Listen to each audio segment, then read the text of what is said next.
It feels good to laugh. Through the lowest lows and the terror associated with the unknown, laughter reminds us that we're still capable of joy even when it seems the furthest away. So after class, he said, "Hey, are you all right?" And I said, "Oh, I feel like I pulled my calf muscle." And he said, "You really should have it checked out because it could be a DVT." Even in our most joyous and present states, we are not exempt from the experience of a life-altering medical event. Even when we're feeling good, blood clots do not care. The next morning, I woke up, my husband went to work, and my kiddo, my stepson, went off to school. And I woke up in our kitchen, passed out between the stove and the doorway to our bathroom.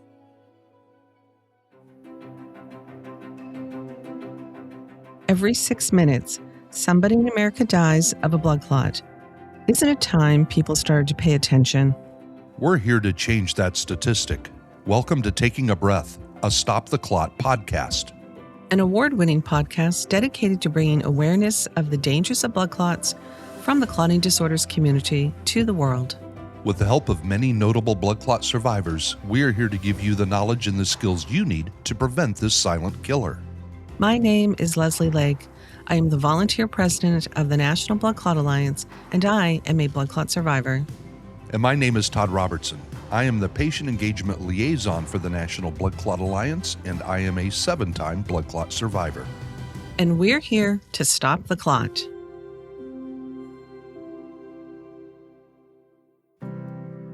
In hindsight, some things can feel like they happen serendipitously. Being in the right place at just the right time, being unexpectedly prepared in the right moment, or even meeting the right person who just may save your life. Our guest today is somebody who just so happened to hear the right life-saving thing at exactly the right time. As a comedian, our guest today is in the business of joy. Even through the tremendous difficulty and fear associated with a clotting event, our guest finds her joy wherever there's a glimpse. Please join me in welcoming the truly wonderful Kelly MacFarland.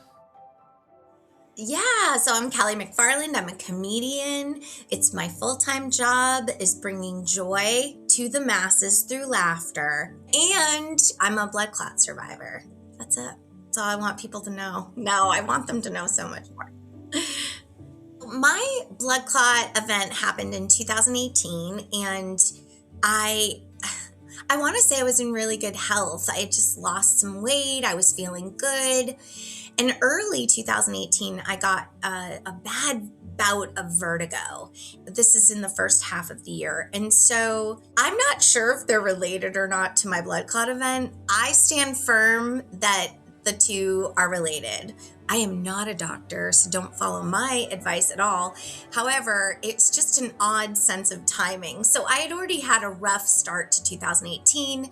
I was experiencing this nonstop vertigo, nausea. It felt like I was on a boat almost most of the time. Had to go through a ton of testing for that, MRIs, scans, and then it just kind of dissipated, which was great. Well, about a month later, I was teaching improv. I was teaching an improv class and woke up in the morning and my calf was hurting. And I thought, wow, that's weird. I have not worked out. What happened? And progressively, it just started feeling worse and worse and worse. In my class was a doctor, actually, a physician, and he noticed I was limping around. So after class, he said, "Hey, are you all right?" And I said, "Oh, I feel like I pulled my calf muscle." And he said, "Well, show me." And I said, "Right here." And I did not point to my calf. I pointed at this point, my whole, from the knee down was hurting. And he said, "Can you walk on it?" And I said, "Well, I mean, barely." And he said, "You really should have it checked out because it could be a DVT." And I said, "Well, I don't know about that. I don't smoke. I'm not on birth control." Like all the things that you say when you're in denial about a physical thing that's happening to you. So he said, "Do me a solid. I really feel like you should just go to the urgent care. You don't have to go to ER, but I would go to urgent care." And that set it off this 48-hour span, I think, of just like mayhem is what it feels like. I went in, they said, it sounds like a DVT. Let's have you get a scan. They had me drive to another location. They did an ultrasound. The ultrasound showed a DVT. They put me on blood thinners. I was a little freaked out and I thought, well, I'm going to be okay. I'm on blood thinners. I went home and then that evening I felt a little off and I thought it was probably just anxiety from the whole event because it just feels weird when something's in your body and you're like, so it can just shoot up and get me. Like that's terrifying. The next morning I woke up, my husband went to work and my kiddo, my stepson went off to school and I woke up in our kitchen, passed out between the stove and the doorway to our bathroom. The last thing I remember was that I was going to go in and like wash my face. And then that was kind of it. I woke up, my head hurt. I had hit my head on the countertop and I just felt weird. Made it to the couch, called my husband. Why would I call 911? That's crazy. So I called my husband. He immediately said, I'm going to come home. Stay put, please don't try to walk around, stay seated, and call the urgent care doctor.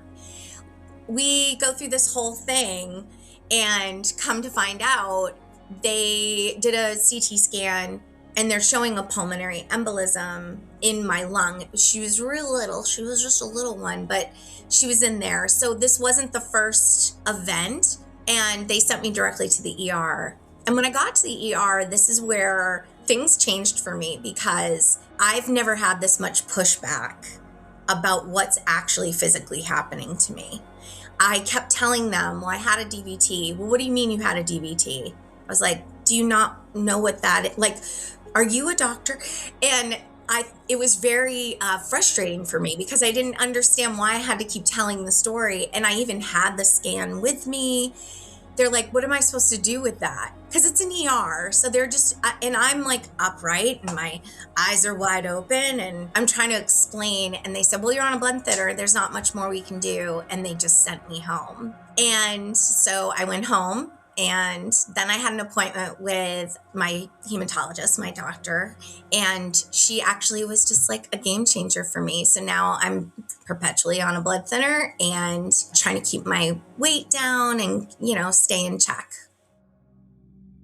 I remember, I was going to wash my face and brush my teeth. I do remember waking up and saying goodbye to my husband and the kiddo.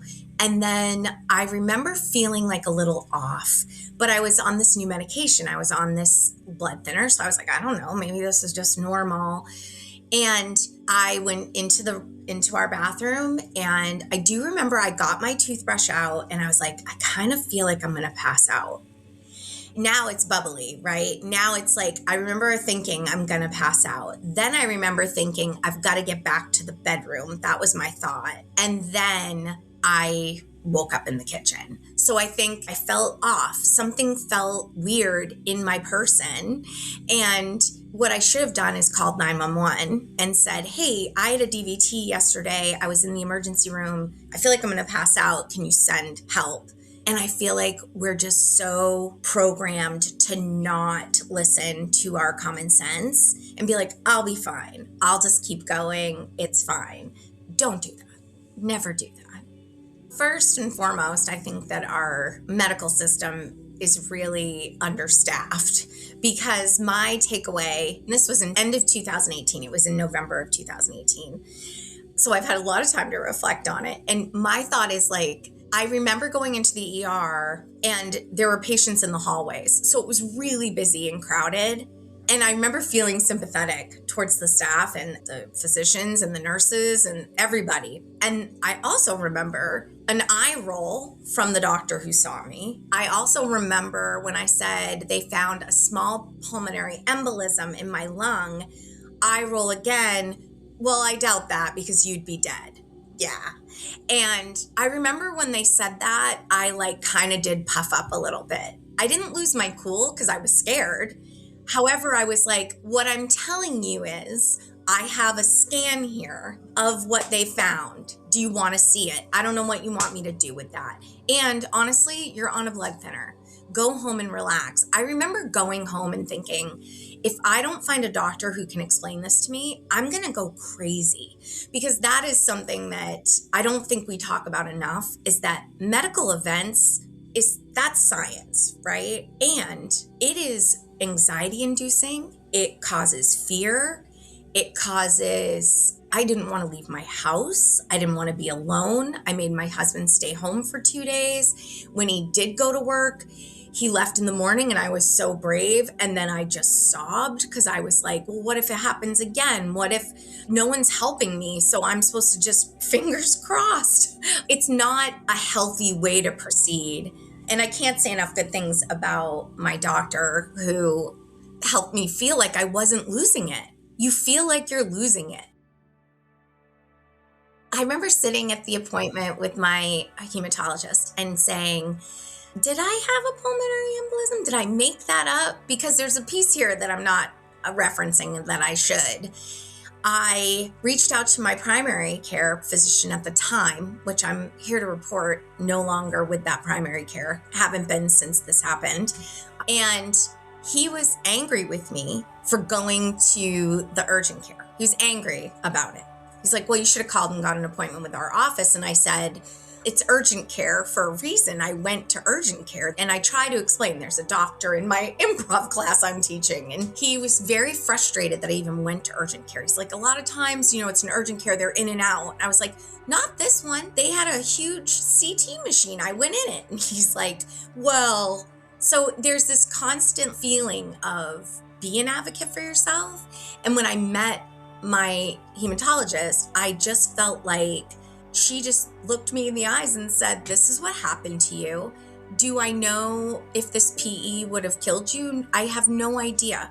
Do I know if it is it a piece of your DVT? I don't know. I don't know, because now we're a week and a half, 2 weeks out. What I can tell you is we're going to start treating you right now for future. And that was so satisfying to hear, because you do kind of move through the world with this fear that when's the next one coming. And even now, it's funny we're doing this recording today, because I was at the doctor's office this morning and I mentioned it to my primary that I have now. I just said, should I stay on this blood thinner? And she was like, 100%. We're going to have you on that for as long as the team thinks you should be on it, you're staying on it. And wear your medical ID bracelet, and make sure you tell people if you're going to be a daredevil, which I know you're not. And so it makes you feel so much better when you feel like someone's hearing you and you feel like you're being taken care of to the best of everyone's ability. And I'm so thankful for that every day. I lost my mom 4 years ago, and she had a brain bleed, and she also was on a blood thinner, and she had blood clots, or she would get blood clots, DVT. I don't think she ever had a diagnosed PE, but she's not here anymore. And there was definitely a medical event. We lost her. And I think about that, and I think sometimes I want to understand more about it. I want to understand, why did it happen, and is it going to happen again? And I want to know those things, and we never can tell. So I think the most important thing is I really try to listen to my body, and I don't ignore symptoms. I don't ignore things.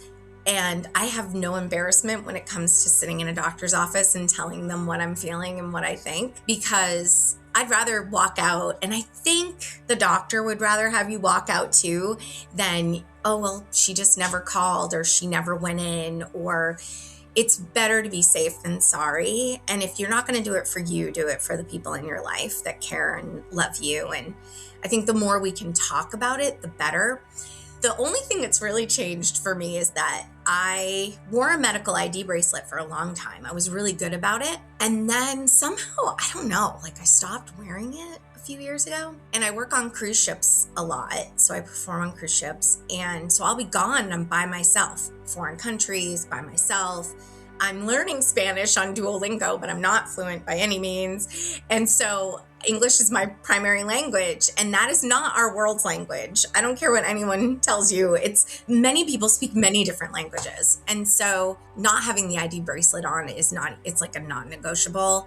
I heard a horrible story about someone who was on a ship and they slipped, which is so easy to slip. And the most fit person will slip if the floor is slippery and you don't expect it. So they slipped and they hit their head and they unfortunately did not survive. And I came home and told my husband, and he said, you need to wear your bracelet every single day. It's not even a thing anymore. You need to be wearing something. So now I have like several, and they're very cute. And I put them on to coordinate with my outfits because I owe it to him. I owe it to the people around me. And also, you could slip and fall anywhere. I live in the Northeast. I know you are in the warmth, but I'm in where everything is icy. It's slippery everywhere here. You could fall. I mean, yeah, slipping and falling is a thing. When it comes to who is most affected by blood clots, we know that there are so many potential contributing factors. Between age, genetic predispositions, medication side effects, or even proximity to a physically traumatic event, there are so many potential reasons as to why these things happen. What does that discrepancy look like when talking about the difference between men and women? Here to discuss gender as a contributing factor to clotting events, this is Dr. Jeffrey Klein. Well, the death rate is purely because of recurrence rate. If you plot the number of recurrences across 10 years between men and women, it's about double in men compared to women. And what underlies that, whether it's biology, testosterone, or just being hard-headed and not taking your pill, take your pill, don't not take your pill, is really not completely worked out. But recurrence rate is the driving force, and the why or multiple whys behind that recurrence rate are not completely known. I happen to know Kelly's doctor, Mm-hmm. which I don't think she'll mind if we say her No. name, which is Dr. Rachel Rosofsky. And she's at Mass General in Boston. She's amazing. I wish everybody had a doctor like this because she truly is a breed apart from so many. But I also had my blood clot in 2018 and was dealing with all the, things that Kelly was talking about, including the dizziness, which, remember, Yes. having this conversation? I Yes. will never forget it. And nobody would take me seriously talking about this. And then Kelly's like, I have this really weird thing happening. I was like, oh my God. And what has happened over the years is I've seen like more people in our patient group, women kind of like in a certain age group, that mention this as a real thing that they experience, some kind of dizziness / vertigo. And the phrase that I used to use, and I was the only one who ever used this phrase until I met Kelly, I feel like I'm on a boat. And it's this weird feeling, and it's got to be related to either the anticoagulant or something with the blood clot or a combination thereof. But nobody would take this seriously until I met Rachel, and she was like, that's interesting. Because Kelly talks about this too. And it wasn't, oh no, it's stress, it's in your head, it's this, it's that, you're an idiot. It was, that's interesting. And the other thing was, I was really struggling with the mental health side of things. And Kelly was like, this has been like, a mental health journey here after you have the blood clot. And I remember Rachel and I, because she was on our medical and scientific advisory board at the time, having this conversation. And I was like, I think there's a lot of people out there that are dealing with this. And I was like, why don't we survey our group, our patient group, and see what the response rate is? And so we got together and we created this survey. I don't know, Kelly, did you ever take that? Yes. So it was called the Clue Survey, and it was a really long survey that we posed to the patients about their experience with mental health, PTSD, et cetera, related to their blood clot experience. I'll never forget this. In 24 hours, we had 650 patients respond to the survey. We had 3,300 patients take this. We finally had to turn it off because there were so many respondents to this and go through it. And it took like a half an hour to actually do this. But it was the first time there was ever a response rate by patients saying it's more than just the acute setting There's so much more that goes into it. And over time, I mean, I'm coming up on 8 years in June. Kelly's coming up on 8 years. I'd like to think I'm better, but all it takes is one little twinge, one weird feeling, one fall to put you right back to where you started 8 years ago. And this survey that we worked on with Rachel has really been used around the world by clinicians so that they start to actually think about, hey, this is an issue. We need to be treating the whole patient, not just a piece of the patient, not just their leg, not just their lungs, but really the whole patient needs to be addressed. So Kelly was a big catalyst for making that happen because, it's one of those things where you realize you're not alone. So Kelly, thank you. I'm so glad I met you then, because we did talk about that. I was like, we laughed a lot in that call that we had with each other. But I was just like, I feel like I'm on a boat. And you were like, I feel like I'm on a boat. Oh my God, I'm on the same boat. Yeah. I'm like, literally, I feel like I'm the mermaid on the front of a ship, just being like, okay, here we go, up and down. And you're absolutely right, Leslie, because the other day I had a little vertigo and I probably just got up too quick or something. And I snapped right back into it. I was like, I've got to get to the couch. So dramatic is what I would say if my husband was doing it. And then that's when I have to take a reality check and be like, no. When someone reacts that way to something medically that's happening to them, you need to practice some patience and give some grace because they're tying that back to something that's happened to them before. Kelly, you were instrumental in making this all happen. And then my brain is also saying, boy, you and Kelly did really stupid things when you first got your blood clot, because I too went home and called my boyfriend as opposed to calling 911 and saying, hey, I can't breathe. Right. I was like, I don't want to go to the hospital. I can't breathe. Let me call him instead. Like he's going to be able to do anything about it. So now I would, like in a million years, that I would never do that. That makes me wonder if I'm secretly passive aggressive, where I'm like, I'm terrified. So should my partner in love and life. Let me call him at work and tell him that I think I'm dying. I should probably start there. That makes sense. I mean, gosh, yeah. In my case, mine's a PhD, but wrong kind of doctor. You want the one that can actually diagnose. Fair enough. Yes. I had the wrong one. The other thing to share with you, in 2020, COVID hits. National Blood Clot Alliance is a nonprofit. We host events in person. And that was so out the window as of March of 2020. And we were like, what are we going to do? Kelly MacFarland comes riding into the rescue. And she's like, hey, we'll do a virtual comedy show. And I was like, what? And she's like, yeah, we'll do a virtual comedy show. Do you remember that? I do remember that. Oh my God. It was a fundraiser. It was an event. People showed up online. She brought in other comedians.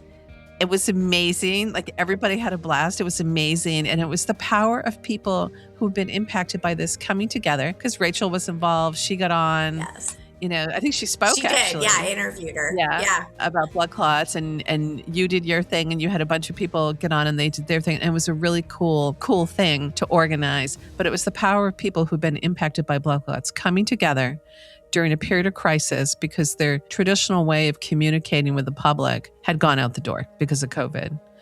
And it really launched a new way post-COVID of how we communicate with people. So, here we are in the podcast, but digital communication, how we actually share information, interface with people, that has been a springboard to us being able to reach so many more people. So again, here you are, crappy situation that you went through, both of us. Yeah. But we've actually done some pretty cool stuff that has changed the trajectory for people. I think that's so important too. It's just connection, and you want everyone to know. And what a great way to do that when you can communicate through podcast or online, or just being able to have a further reach than you normally would by going to a support group, which there's nothing wrong with that. It's just, this is more accessible for the person who can't get there. And for me, you try to normalize after a certain amount of time. I didn't do a lot of laughing after my blood clot. And so introducing humor back into my life was so important also. So I follow you on TikTok. Oh, thanks. Don't forget to follow, like, and subscribe. Yeah. And I do. So Oh, I love it. That's so good. nothing replaces storytelling. Yeah. Listening to people's stories, talking about how they got the blood clot, their signs, their symptoms, how they were treated. You know, you and I both experienced the brush off, I call it. Yeah. And we were very fortunate to fire those people and find ourselves really great doctors that support our journey. I remember asking, I call her Dr. Rachel because I can never say her name correctly on the back end. So I always call her Dr. Rachel. I always butcher it. Like my tongue's too big for my mouth. I'm like, Dr. Rachel, I was wondering. So I remember asking her, why did this happen to me? And do you know how refreshing it is to have someone as knowledgeable and as brilliant as Dr. Rachel, say her last name, Leslie Rozovsky. I can say it if I really concentrate. Dr. Rozovsky, look me in the eyes and say, I'm honestly telling you, I don't really know. I don't know. I'm not sure what's causing yours, and that's okay. We're going to treat you anyway. And that was kind of freeing, actually. Kelly, thank you for joining us today on Taking a Breath.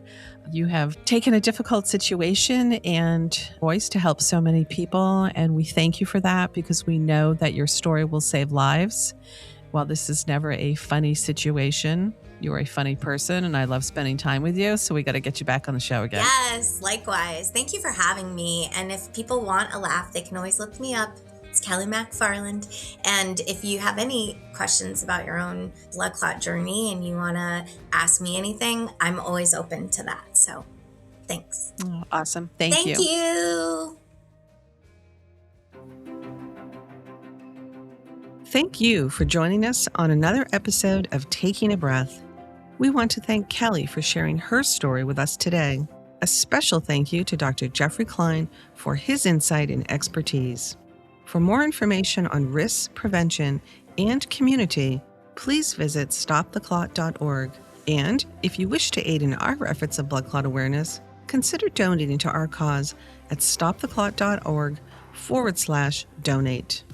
We know the patient because we are the patient. Together, with listeners like you, we can collectively stop the clot. For more information, visit stoptheclot.org. Another Everything Podcast production. Visit everythingpodcast.com, a division of Pattison Media. Subscribe wherever you get your podcast.